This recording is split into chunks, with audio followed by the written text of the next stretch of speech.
ಇದು previous year question paper ನಮಗೆ ಭಾಳ ಇಂಪಾರ್ಟೆಂಟ್ ಆಗ್ತಾವ. ಅವು ನಾವು ಓದ್ಕೋತಿದ್ರ ಭಾಳ ಕ್ವಶನ್ ಪೇಪರ್ ರಿಪೀಟ್ ಆಗ್ತಿರ್ತಾವ. ನಾನು ಇವತ್ತು ಸಾಲ್ವ್ ಮಾಡುವಂತ ಕ್ವಶನ್ ಪೇಪರ್ ಸದ್ಯಕ್ಕೆ ಭಾಳ ರಿಪೀಟ್ ಆಗಿರುವಂತದ್ದು ಅದಾವ. ಅದಕ್ಕೆ ನಾವು previous year question paper communication ಒಳಗೆ ಕನ್ನಡ ಟಾಪಿಕ್ ನ ನೋಡೋಣಂತ.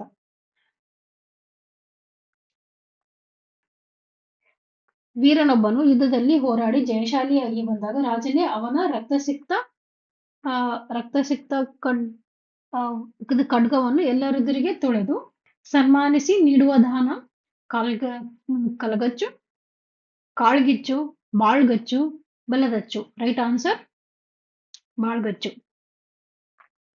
ಕೋನಾರ್ಕದಲ್ಲಿ ಸೂರ್ಯ ದೇವಾಲಯವನ್ನು ಕಟ್ಟಿಸಿದ ದೊರೆ ಗಂಗವಂಶದ ನರಸಿಂಹದೇವ, ಕದಂಬ ವಂಶದ ನರಸಿಂಹದೇವ, ಚಂದ್ರವಂಶದ ನರಸಿಂಹದೇವ, ಸೂರ್ಯವಂಶದ ನರಸಿಂಹದೇವ. ರೈಟ್ ಆನ್ಸರ್ ಗಂಗವಂಶದ ನರಸಿಂಹದೇವ. ಹಂಪಿ ಕನ್ನಡ ವಿಶ್ವವಿದ್ಯಾಲಯ ಯಾವ ತಾಲೂಕಿನಲ್ಲಿದೆ? ಇದರ ಸ್ಥಾಪಕ ಕುಲಪತಿ ಯಾರು? ಅದು ಹರಪನ ತಾಲೂಕಿನಲ್ಲಿ ಡಾಕ್ಟರ್ ಎಂ ಕಲಬುರ್ಗಿ, ಕೊಪ್ಪಳ ತಾಲೂಕಿನಲ್ಲಿ ಡಾಕ್ಟರ್ BM ವಿವೇಕರೈ, ಹೊಸಪೇಟೆ ತಾಲೂಕಿನಲ್ಲಿ ಡಾಕ್ಟರ್ ಚಂದ್ರಶೇಖರ್ ಕುಂಬಾರ, ಹೂವಿನ ಕಡಲಿನ ತಾಲೂಕು doctor Murugappa. Right answer Hosapete ತಾಲೂಕಿನಾಗೈತಿ. ಈ ಹಂಪಿ ಕನ್ನಡ ವಿಶ್ವವಿದ್ಯಾಲಯ ಹೊಸಪೇಟೆ ತಾಲೂಕಿನಾಗೈತಿ. ಅದರದ ಕುಲಪತಿ ಯಾರಂದ್ರ ಡಾಕ್ಟರ್ ಚಂದ್ರಶೇಖರ್ ಕುಂಬಾರ್. ಚಾಮುಂಡಿ ಬೆಟ್ಟಕ್ಕೆ 1000 ಮೆಟ್ಟಲುಗಳನ್ನು ನಿರ್ಮಿಸಿದ ಮೈಸೂರಿನ ಒಡೆಯ ಯಾರು?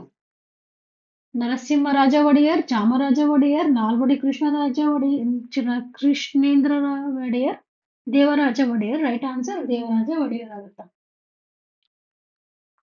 ಈ ಕ್ವಶನ್ ನೋಡ್ರಿ ಬಹಳ ಸಿಂಪಲ್ ಐತಿ. ಅಲ್ಲಿಂದ ಅವಾಗ ನಾವು ತಲೆ ಓಡಿಸಿ ಸಾಲ್ವ್ ಮಾಡ್ಬೋದು. ಬೇಬಿ ಸ್ಕೂಲ್ಗೆ ಲೇಟ್ ಆಯ್ತು, ಬೇಗ ರೆಡಿ ಆಗು. ಬ್ಯಾಗ್ ಅಲ್ಲಿ ಹೋಮ್ವರ್ಕ್ ಆಗಿದೆಯಾ? ಬಾಸ್ಕೆಟ್ ಅಲ್ಲಿ ಟಿಫಿನ್ ಬಾಕ್ಸ್, ವಾಟರ್ ಬಾಟಲ್ ಇಟ್ಟಿದ್ದೀನಿ. ಚೇಂಜ್ ತಗೋ, ಶೂ ಲೇಸ್ ಸರಿಯಾಗಿ ಕಟ್ಕೋ, ಟೈಮ್ ಆಯ್ತು, ಆಟೋ ಅಂಕಲ್ ವೇಟ್ ಮಾಡ್ತಿದ್ದಾರೆ. ಈ ಮಾತುಗಳನ್ನು ವ್ಯಕ್ತವಾಗುವ ಕನ್ನಡದ ಬೆಳಕೆ ಹಿಂದಿನ ಸ್ವರೂಪ. ಆಪ್ಷನ್ ನೋಡ್ರಿ.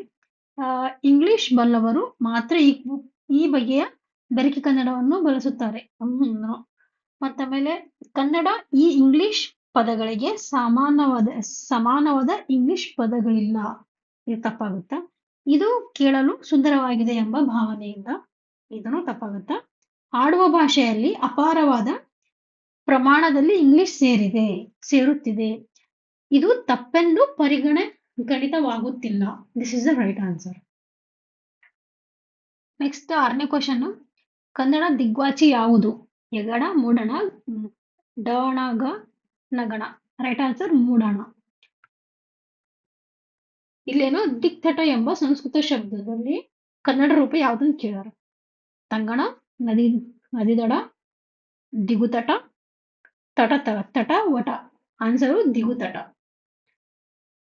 ಇಲ್ಲಿ ನೆಕ್ಸ್ಟ್ ನೇಪಥ್ಯ ಎಂದರೆ ತೆರೆಯ ಹಿಂಭಾಗ, ಮಧ್ಯರಂಗ, ತೆರೆಯ ಮುಂಭಾಗ, ರಂಗಸ್ಥಳ.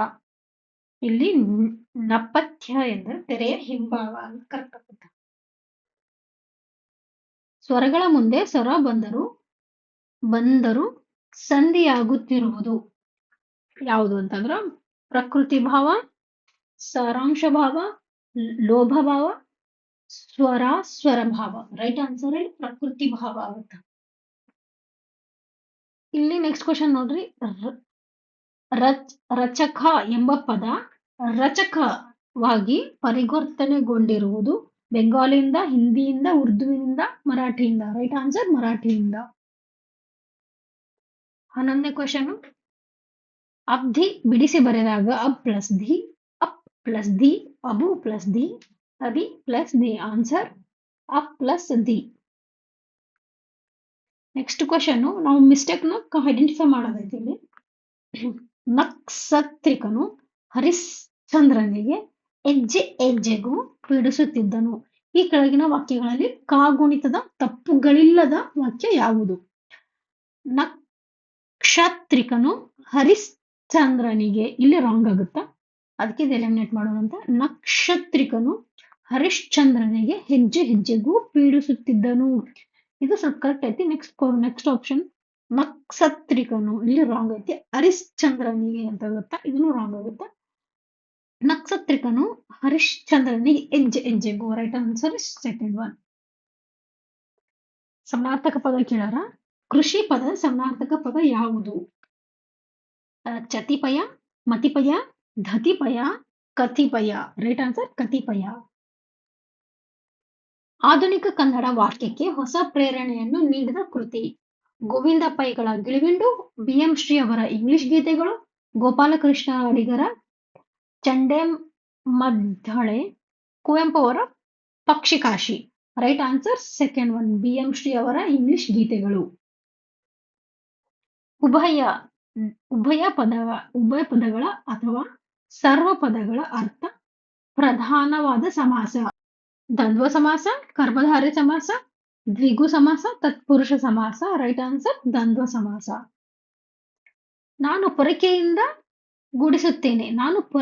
ಗುಡಿಸುತ್ತೇನೆ. ಈ ವಾಕ್ಯವನ್ನು ನಾನು ಪೊರಕೆಯಲ್ಲಿ ಗುಡಿಸುತ್ತೇನೆ ಎಂದು ಬದಲಿಸಿದರೆ ಆಗ ನಡೆಯುವ ವಿಭಕ್ತಿ ಪಲ್ಲಟವೆಂದರೆ ಚತುರ್ಥಿ ವಿಭಕ್ತಿ, ಷಷ್ಠಿ ವಿಭಕ್ತಿಯಾಗಿದೆ. ಪ್ರಥಮಾ ವಿಭಕ್ತಿ, ದ್ವಿತೀಯ ವಿಭಕ್ತಿಯಾಗಿದೆ. ದ್ವಿತೀಯ ವಿಭಕ್ತಿ ಚತುರ್ಥಿ ವಿಭಕ್ತಿಯಾಗಿದೆ. ತೃತೀಯ ವಿಭಕ್ತಿ ಸಮಾಪ್ತಿ ವಿಭಕ್ತಿಯಾಗಿದೆ. ರೈಟ್ ಆನ್ಸರ್ ತೃತೀಯ ವಿಭಕ್ತಿ ಸಮಾಪ್ತಿ ವಿಭಕ್ತಿಯಾಗಿದೆ. ನೆಕ್ಸ್ಟ್ ಕ್ವೆಶ್ಚನ್, ಈ ಕೆಳಗಿನ ಯಾವ ಗುಂಪಿನ ಪದಗಳು ಸಂಸ್ಕೃತ ಮೂಲದಿಂದ ಬಂದಿದ್ದಾಗಿರದೆ ಸಂಪೂರ್ಣ ಕನ್ನಡಗಳಾಗಿರುವು? ಸೂಜಿ, ಚಕ್ಕುಲಿ, ದೋಣಿ, ಸಂತೆ. ಕನ್ನಡ, ಮಜ್ಜಿಗೆ, ಮಜ್ಜನ, ಬುತ್ತಿ, ಏಣಿ, ಸುಣ್ಣ, ಅನ್ನ, ಬೆತ್ತ, ಬಸವ. ಎಲೆ, ಒಲಗ, ಕತ್ತಿ, ಬದುಕು. ರೈಟ್ ಆನ್ಸರ್ ಎಲೆ, ಒಲಗ, ಕತ್ತಿ, ಬದುಕು. ಇಲ್ಲಿ ಆ ಕೀರ್ತಿ ಕಾಮಿನಿ ಕುಣಿವಳೈ ತ್ರಿಜಗದ ಜಿಗ್ವಾರಂಗದ ಮಧ್ಯದಲ್ಲಿ. ಇಲ್ಲಿ ಬಳಕೆಯಾಗಿರುವ ಅಲಂಕಾರ ಉಪಮಾಲಂಕಾರ, ರೂಪಕ ಅಲಂಕಾರ, ದೀಪಕ ಅಲಂಕಾರ, ಪ್ರತೀಪ ಅಲಂಕಾರ. ರೈಟ್ ಆನ್ಸರ್ ರೂಪಕ ಅಲಂಕಾರ. ಈ ಕ್ವಶನ್ ಐತಲ್ಲ, PDO 2024 HK ಕ್ವಶನ್ ಪೇಪರ್ ಬಂದಿತ್ತಲ್ಲ, ಅಲ್ಲಿ ರಿಪೀಟ್ ಆಗಿದೆ.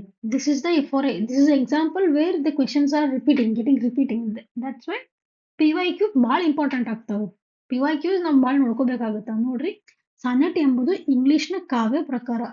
ಅದು ಕನ್ನಡಕ್ಕೆ ವಿಶೇಷವಾಗಿ ಬಂದಿದೆ. ಇದರಲ್ಲಿ ಸಾಲುಗಳಿರುತ್ತವೆ. 20, 14, 16 ಎಷ್ಟು ಬೇಕಾದ್ರೂ ಇರ್ತಾವೆ. ರೈಟ್ ಆನ್ಸರ್ 14 ಸಾಲುಗಳು ಇರ್ತಾವೆ. ಸಾನೆಟ್ ಎಂಬುದು ಇಂಗ್ಲಿಷ್ ಕಾವ್ಯ ಪ್ರಕಾರ. ಇದರಲ್ಲಿ 14 ಸಾಲುಗಳು ಇರ್ತಾವೆ. ಇಲ್ಲಿದೆ ನೋಡಿ ಕ್ವಶನ್. ದಿಸ್ ಕ್ವಶನ್ ಆಕ್ಚುಲಿ ಏನಾಗ್ತದೆ,